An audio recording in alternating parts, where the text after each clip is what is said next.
simple to make fun of him, and they did. You know. The other way we're talking about it, though, goes this way. That in the beginning of, in the symposium, Socrates describes his own views about the nature of love. And he had to recognize that he was ignorant.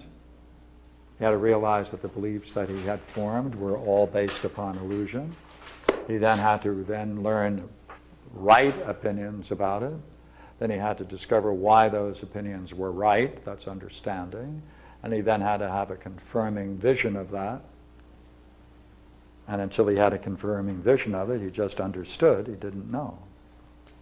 And that's the game.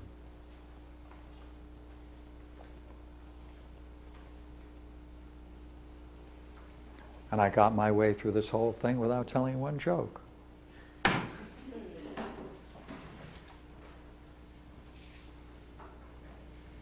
Can I have one? Just to solemnize the evening? Put me on the spot. I said, put me on the spot. Of course, of course. Do you have one? A favorite one? Everyone has a favorite joke. Yeah. I have one, but it's not. I have one about. Oh, go ahead. They're always St. Peter jokes. Oh, well, that's because you come from a very rich and holy tradition. Well. Rich in the You sense hear of. that one, or? Yes, St. Peter. Well,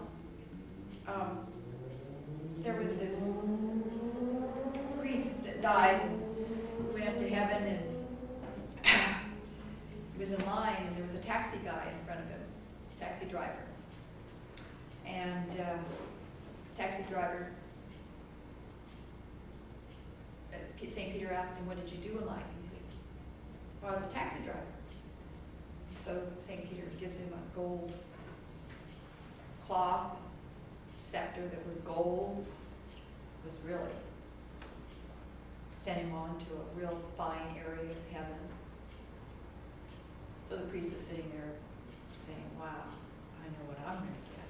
Mm-hmm. I mean, I'm going to really, I mean, if that guy gets that stuff, I know where I'm going to be. You know, probably the left hand of God, or, you know, whatever."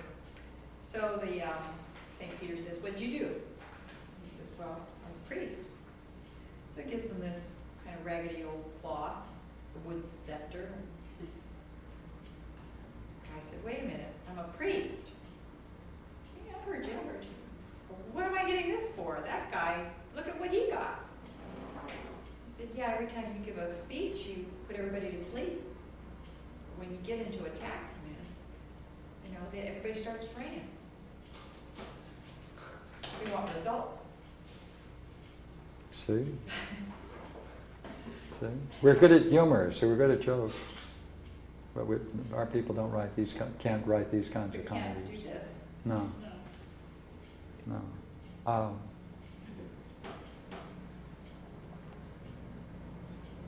So you mean that the Seder plays, do we have any Seder plays? Mm-hmm. Which ones?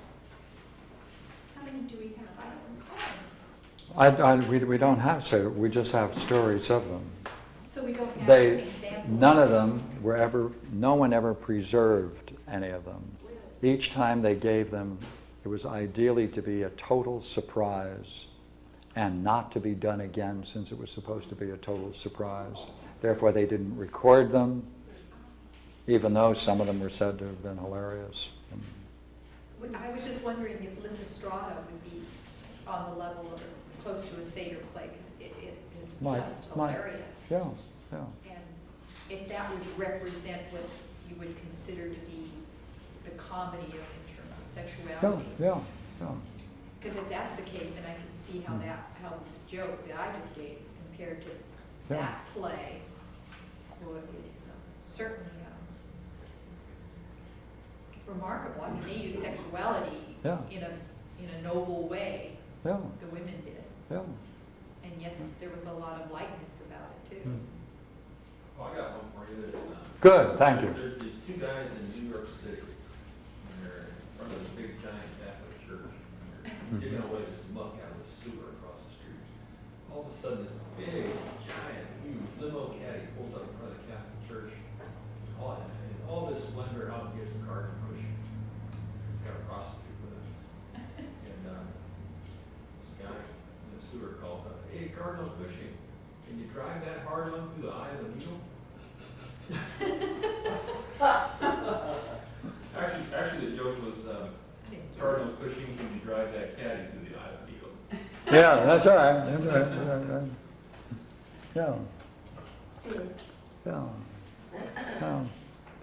We, it's So they weren't preserved. Oh, that's. no, they didn't preserve them. Wasn't until very late that we had any records of them. Is there any idea or record of what they may have been like? Has somebody talked about it? Or? Well, I have a volume on Dionysius, which I'm more than willing to pass around, and they describe. Some of them. Yeah, yeah. How about Solomon Rushdie's work, that one for which he was to be killed? Isn't that Oh, that's wonderful. There are authorities falling from heaven Yeah. to the sky. And Yeah, that's moving in that direction, isn't it? Yes, I think you're. Yeah. What is yeah. this? Which one is I it? forgot what it's called. Satanic verses. Satanic verse. Yeah. Oh, Yeah. And also, there's another one that was quite remarkable that I was trying to find for tonight, but someone borrowed it and I didn't write down who it was. what? What about satanic verses? It was an example of perhaps an example of, say, the comic Yeah. with authorities and sexuality. Mm-hmm. Good. So Clinton's got the bigger political heart on in this election, is that right? Yeah. Because he cares about people? Yeah. See, Is because that he a cares dichotomy, about or them.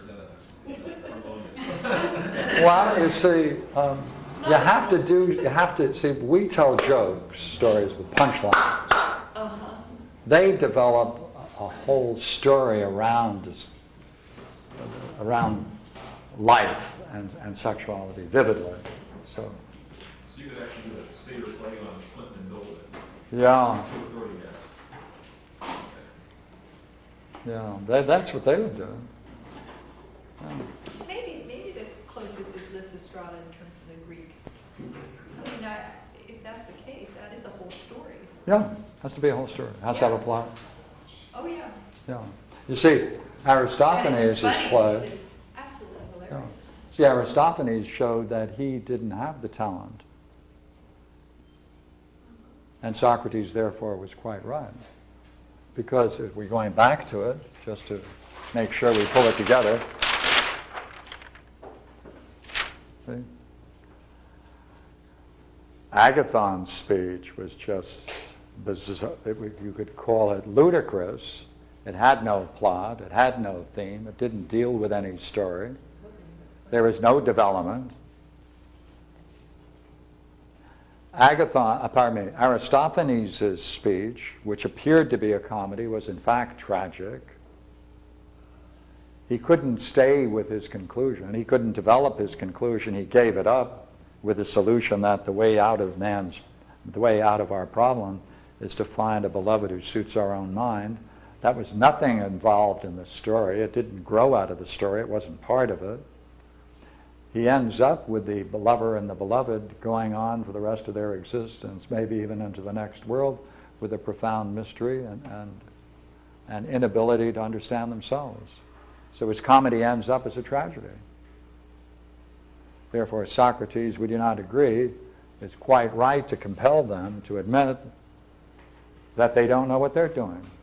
That is, that they are ignorant. And if they are then ignorant, they may then see what kinds of beliefs were responsible for their fiasco